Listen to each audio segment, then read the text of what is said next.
আসো আজকে আমরা গাড়িতে করে যাবো। কি করতেছো তুমি? কার গাড়ি এটা? এটা আমার বসের গাড়ি, আপনি কোনো চিন্তা করেন না, আপনি যান। বস এখন দেশের বাইরে আছে তো কোনো সমস্যা হবে না, আপনি নির্ভয়ে চলে যান। উনি হচ্ছে আমার বন্ধু, বুঝছো, যে মাঝে মাঝে গাড়ির চাবি টাবি দেয়, আমি একটু চালাই। তুমি জীবনে কখনো গাড়ি চালিয়েছো?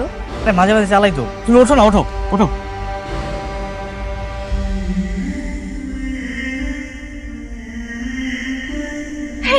এই আস্তে চাও, সাবধানে, ডানে মানুষ আছে। একটু শান্ত হয়ে বসো না। তুমি বলো আমাকে শান্ত হয়ে বসে থাকতে, এখানে টেনশনে আমার মাথার গাম পায়ে পড়ে যাচ্ছে। প্লিজ আস্তে যাও, আস্তে যাও। করলাম, আমি আছি তো, বসা রাখো। শোনো, ভরসা ভরসা জায়গায়, আমার খুব ভয় লাগছে। এখন যদি কারোর উপর লাগিয়ে দেওয়া কোনো কিছুর ক্ষতি হয়, জরিমানা তো দিতেই হবে, সাথে তোমার ওই বন্ধু চাকরিটাও যাবে।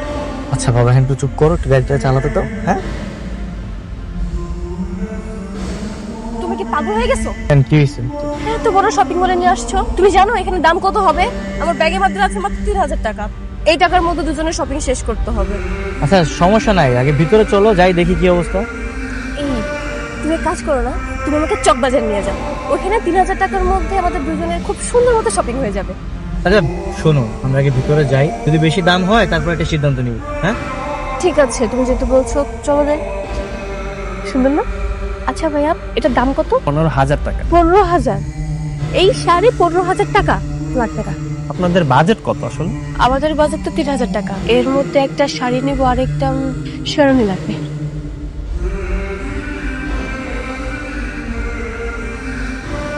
আচ্ছা, এই শাড়ির দাম তো এত না, সর্বোচ্চ 1000 টাকা হতে পারে। 1000 টাকা হলে প্যাক করে দেবেন। Okay sir. খুব ভালো দামাদামি করতে পারো, ওই আর কি।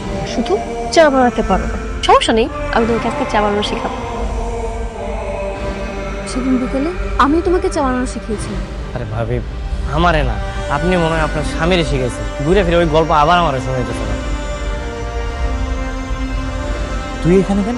ভাই আমি ওই যে চা দিতে আসছিলাম। চা নিয়ে তুই আসছিস কেন? তো কোথায়? এরপর থেকে মুড়ি চাচাকে পাঠাবি, যা। ঠিক আছে।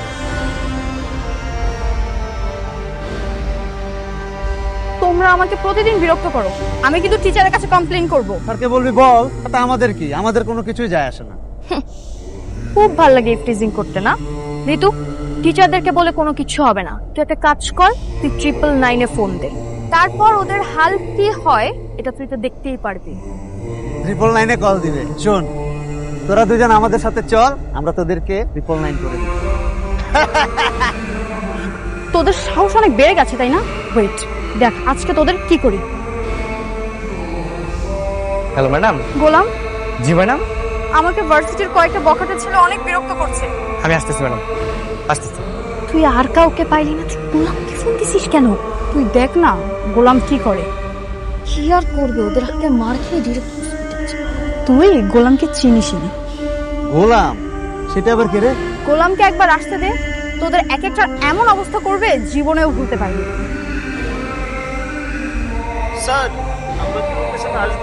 দেখ দেখ, বাড়ির কাজের ছেলেকে নিয়ে আসে আমাদের সাথে টক্কর নিতে। তুই টাকার ছাগলের বাচ্চা এসেছে বাঘের কাছে। গোলাম, ওরাই আমাকে বিরক্ত করছিল। ভাই আপনারা আমার ম্যাডামকে ডিস্টার্ব করতেছেন কেন? এতক্ষণ তো ডিস্টার্ব করেছি, এখন চুমু খাবো। কিসে ভাই চুমু দিবেন মানে? হ্যাঁ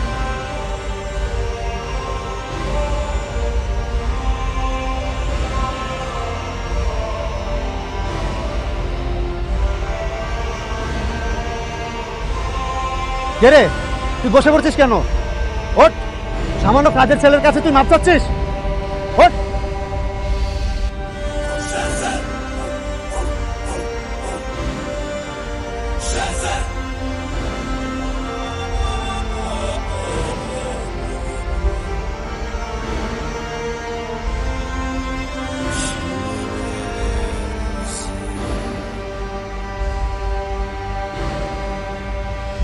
এটাই আমার গোলাম।